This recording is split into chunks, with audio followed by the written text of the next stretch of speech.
the rape and murder of the medical student in Kolkata has shaken all of us. We are in deep anguish, and all of us have a need for justice. That if there is more than one culprit, he should be caught. Now that CBI is handling things, let's hope that justice will be delivered soon. But there is one more concern which is deeply bothering me. Some of my patients have messaged me that, doctor, what is happening to the men of this country? One of my doctor friends who felt safe at her workplace till yesterday now is feeling very unsafe at her workplace. And the biggest reason for my concern is that many years back, when Nirbhaya case happened and she had to undergo all that torture, that time also all of us were disturbed so much. And I also used to get a lot of thoughts, what may have happened that day, how painful it must have been, etc. And I used to get terrified.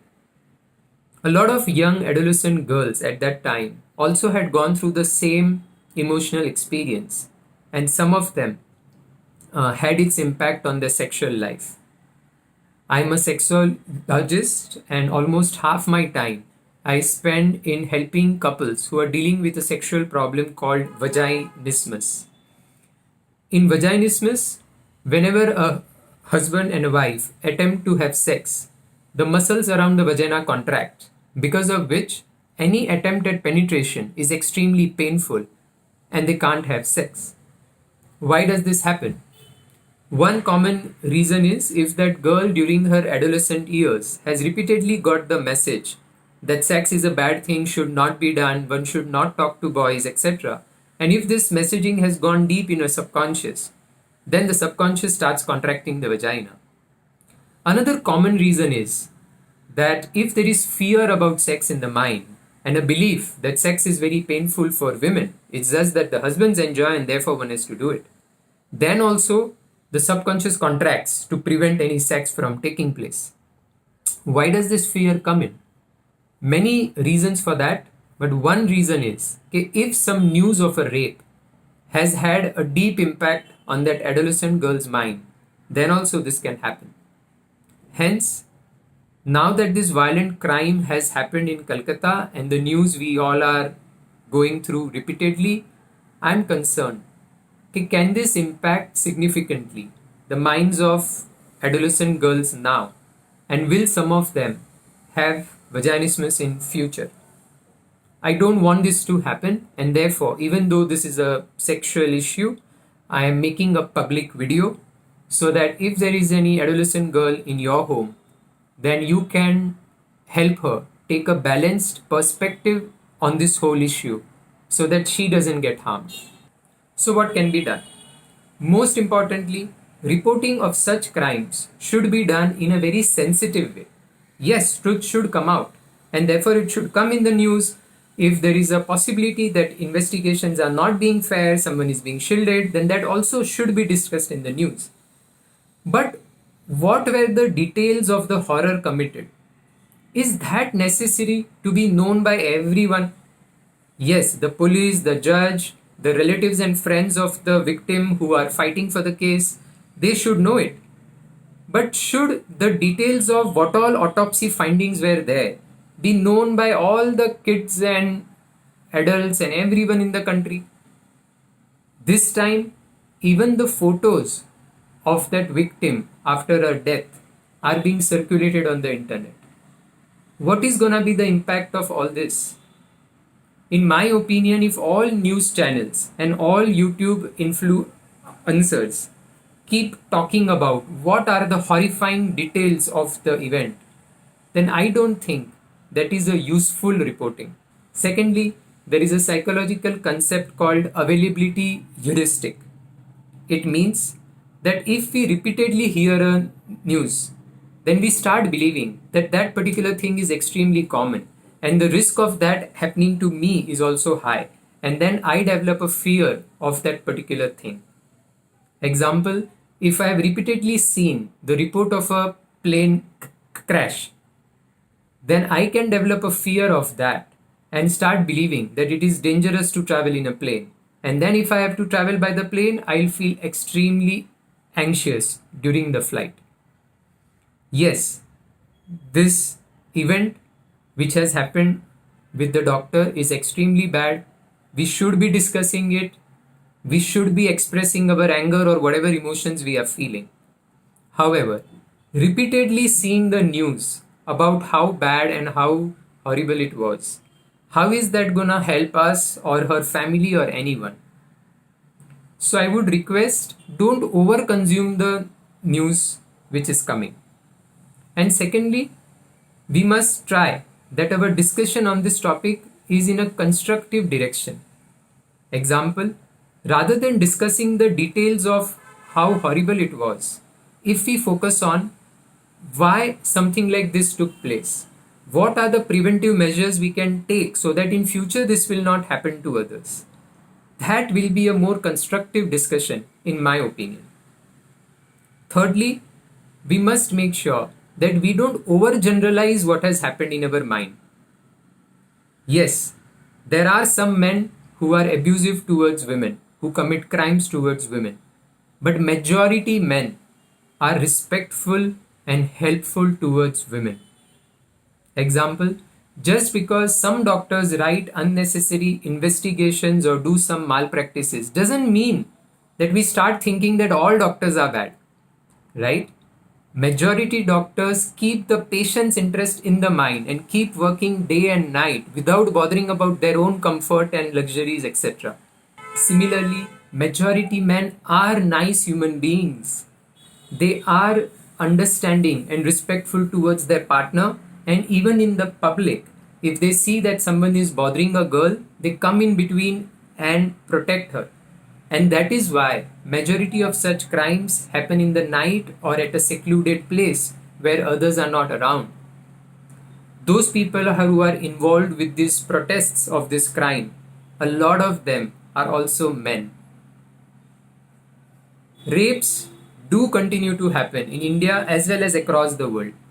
And yes, we must continue to make efforts that not even a single case of rape should happen. However, at places where adequate security is there, where people are around, where the environment is safe, even at such places, if women start feeling unsafe, then I think that is not necessary. If girls over here start believing that any girl, anywhere, anytime can get raped, and they start living with a constant sense of fear, then I think all this discussion is going to result in more harm than any good. And therefore, I would request you to keep in mind that just as it is necessary that all the culprits get caught and they get punished, it is also important that we don't overgeneralize the implications of what does this event mean. And I would also want to reassure medical students that just because this happened or because at times people get violent against doctors does not mean that there is no use of all the effort that you're going to put in or all the care that you're going to show towards people. 90% of our patients continue to be extremely thankful and appreciative and respectful towards the doctors. And fourth, what can be done so that listening to all these news and looking at the frightening images, a young girl does not develop vaginismus in future? If there is a young girl at your home, then you can sit with her and have a frank conversation on this issue. You can ask her what is she thinking about this horrible crime. You can reassure her that she can express to you whatever emotions are coming up for her. You can ask her if she has any questions in her mind that are bothering her. You can help her take a balanced perspective at what has happened. You can explain her that just as a person using a knife to kill someone and a surgeon using a knife to operate on someone are two completely different things. Similarly, a person forcibly committing rape on someone and two people who love each other consensually engaging in sexual intimacy are two completely different things. There is no need to fear normal sexual intercourse.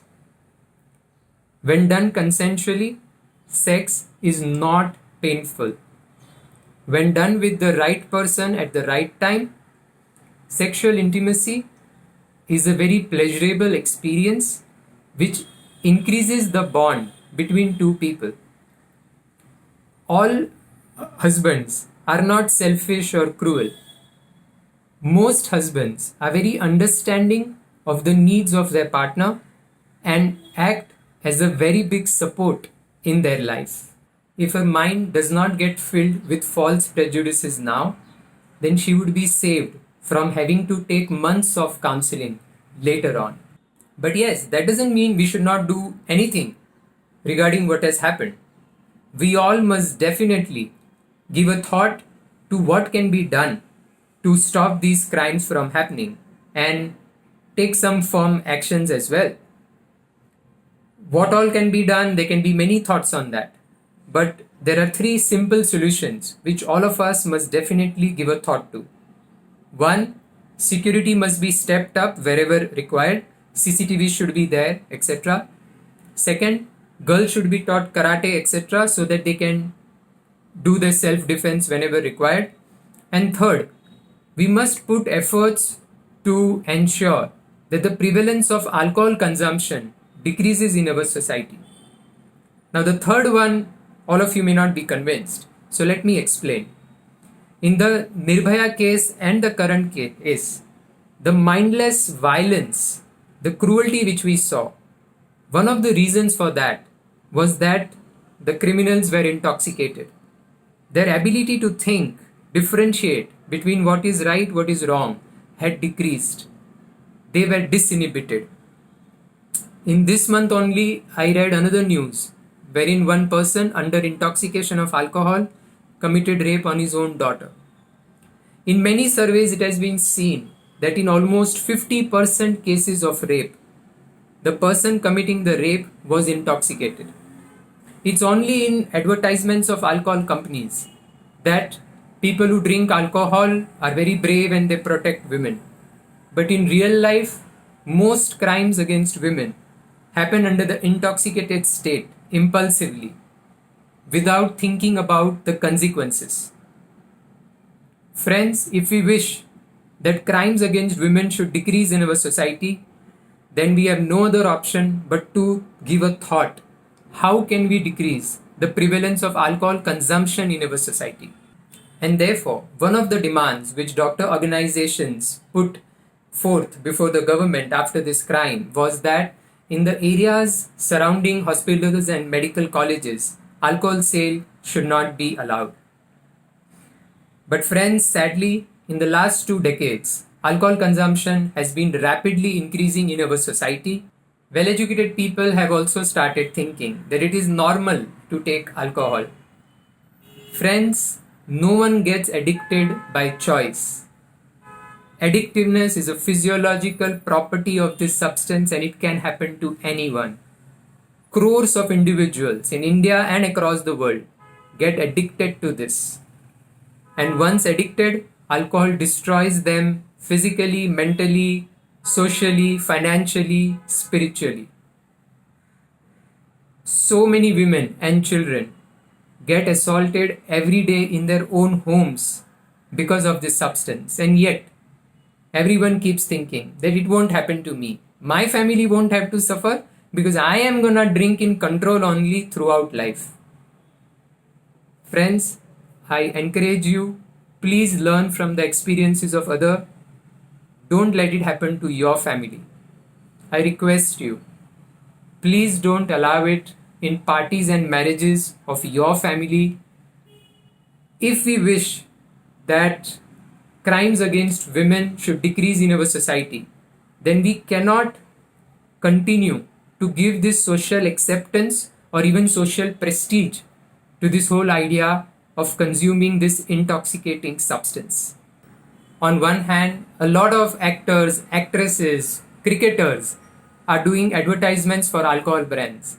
And on other hand, parents, teachers, doctors no longer feel confident to tell youngsters to not touch alcohol. We fear looking orthodox.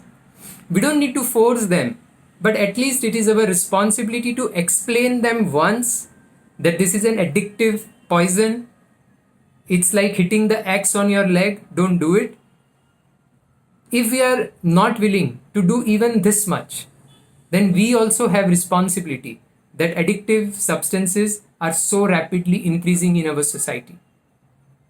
Friends, if you would like to discuss this issue with youngsters around you but are not confident what to say, how to answer their queries, what is recent scientific evidence on this issue, then there are some talks on our YouTube channel. You can please go through them.